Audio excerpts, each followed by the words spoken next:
हरियाणा की सियासत में जाटों की चौधर रही है। इनके जो हरियाणा में प्रभुत्व राजनीतिक तौर पर अगर किसी वर्ग का रहा है तो वो खास तौर पर जाटों का रहा है।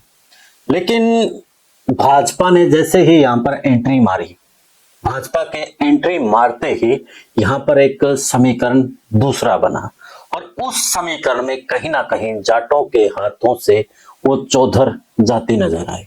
2024 के चुनाव के आते आते वो समीकरण भाजपा के लिए एक वरदान होता गया। तो अब किसान आंदोलन भी खड़ा दोबारा से हो गया, जिसको आप 3.0 कह सकते हैं।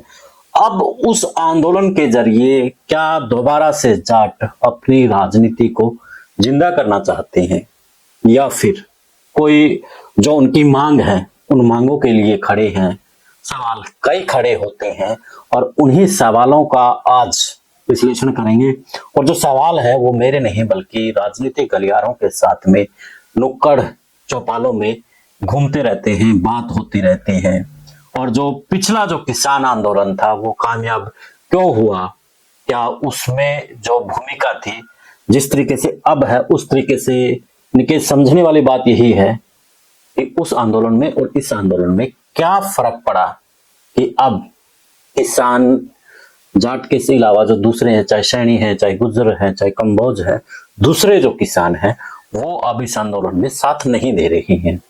तो क्या वो समझ रहे हैं कि ये जो आंदोलन है ये आंदोलन सिर्फ एक राजनीतिक आंदोलन है? तब तक आप भी कमेंट करके बता दीजिए कि जो दो बातें हैं कमेंट के लिए।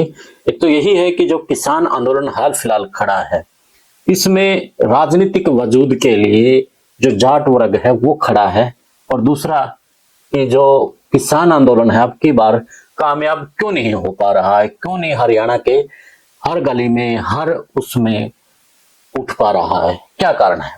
कमेंट करके बता दीजिए। चैनल को फॉलो शेयर और सब्सक्राइब भी कर लीजिए। सभी को नमस्कार, राम राम। मैं कुलदीप खंडेलवाल, द विश्व प्रेम न्यूज। हरियाणा की सियासत को अगर हम समझें 1966 से लेकर के और 2024 के बीच, इस अंतराल के बीच में अगर प्रदेश के जो मुखिया रहे हैं वो ज्यादातर जाट वर्ग के ही रहे हैं।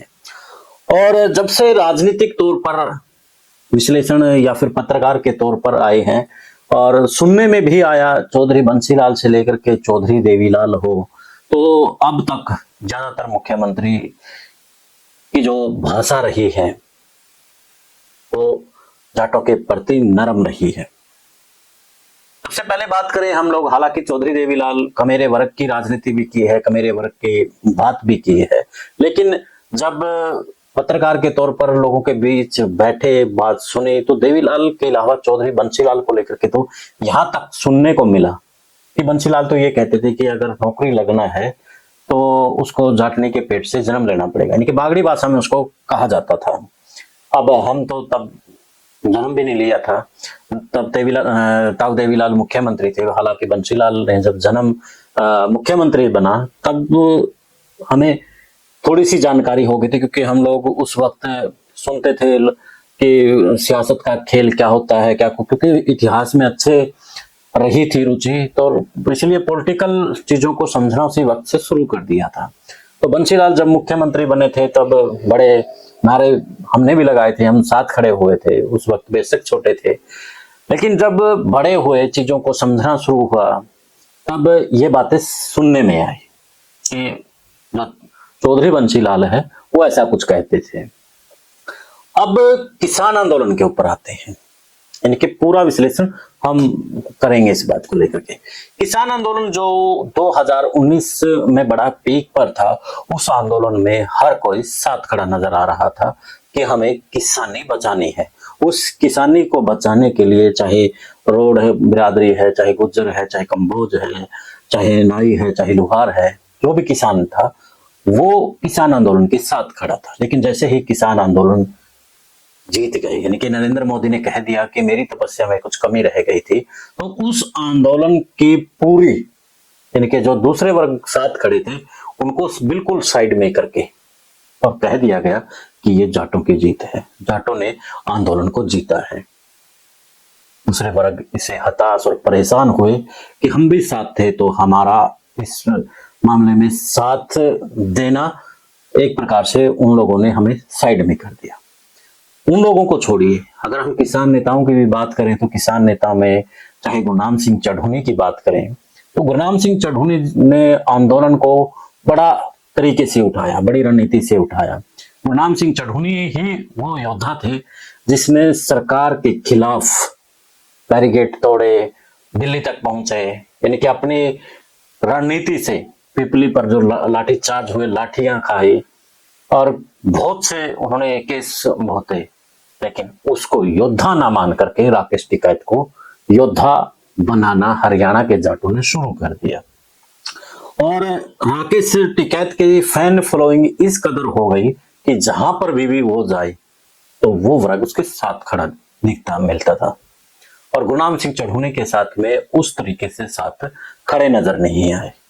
अब इस बात को लेकर के कहीं ना कहीं गुरनाम सिंह चढ़ूनी और दूसरे नेताओं में भी इस बात को लेकर के नाराजगी थी, जो जाट वर्ग से नहीं आते थे, जो और भी किसान नेता थे, तो उनको किसानों के बीच में जब बैठते थे उन नेताओं के बीच में, तो उनको किसान ही नहीं मानते थे।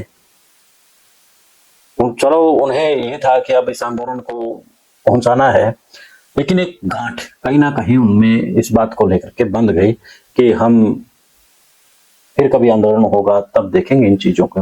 अब जब आंदोलन ये खड़ा हुआ, इस आंदोलन के बीच में उन किसान नेताओं की दूरी इसलिए मानी जा रही है क्योंकि पिछले किसान आंदोलन में उनकी करी किराए पे, जो हरियाणा में किया कहते हैं ना कि करी किराए पे मिट्टी फेर दी, तो अब वो क्यों खड़े होंगे।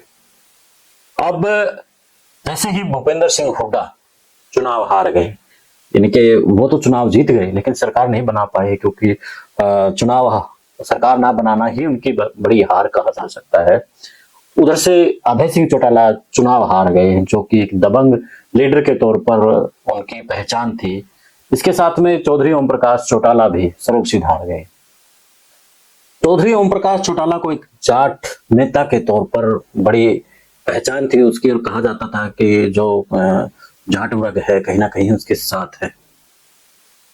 उसकी जो राजनीति थी उस पर कब्जा कहीं ना कहीं भूपेंद्र सिंह हुड्डा ने कर लिया था, लेकिन जैसे ही 2024 के चुनाव में अब जाट और नॉन जाट का खेल हुआ, राजनीति हुई, और उसमें भाजपा ने कांग्रेस को मात दे दी, भूपेंद्र सिंह हुड्डा को मात दे दी।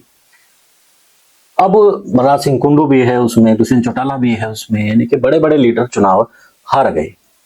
अब किसान आंदोलन के बीच में जो खबरें आ रही हैं यही आ रही हैं कि अपनी राजनीतिक महत्वाकांक्षा और फिर से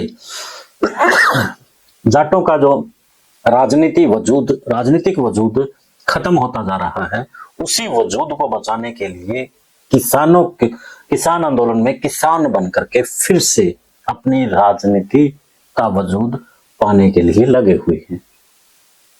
अब सबसे बड़ी बात तो यही निकल करके आ रही है कि जो जाट की राजनीति खत्म होती जा रही है वो अब कैसे लौटेगी, जाट नेता कौन बनेगा। अब सोशल मीडिया पर भी काफी जो जाट ग्रुप के ग्रुप हैं उनके ऊपर लीडर लिखते हैं कि हमें एक होना पड़ेगा, एकता दिखानी पड़ेगी।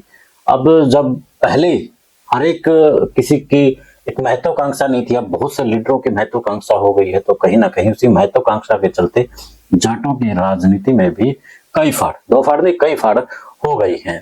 तो उसी का फायदा कहीं ना कहीं बीजेपी को मिल रहा है, और जो दूसरे वर्ग है अब वो भी राजनीति की जो सत्ता की जो मलाई होती है उस बात को समझ गए हैं, इसलिए वो दूसरी तरफ एकजुट हो गए हैं।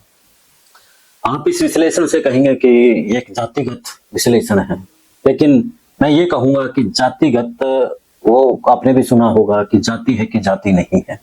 अब देश और प्रदेश के अंदर जातियों के आधार पर राजनीति हो रही है तो विश्लेषण तो बनता है।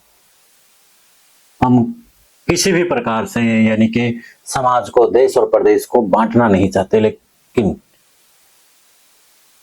पत्रकारिता के तौर पर जब विश्लेषण तो हमारा बनता है। किसान आंदोलन के अंदर से अपनी राजनीतिक ग्राउंड क्या जाट तैयार कर पाएगा, आप कमेंट करके जरूर बताइएगा। देश और प्रदेश की खबरों के लिए देखते रहिए विश्व प्रेम न्यूज। मिलते हैं फिर एक नए मुद्दे, एक नए विश्लेषण के साथ। जय हिंद, जय भारत।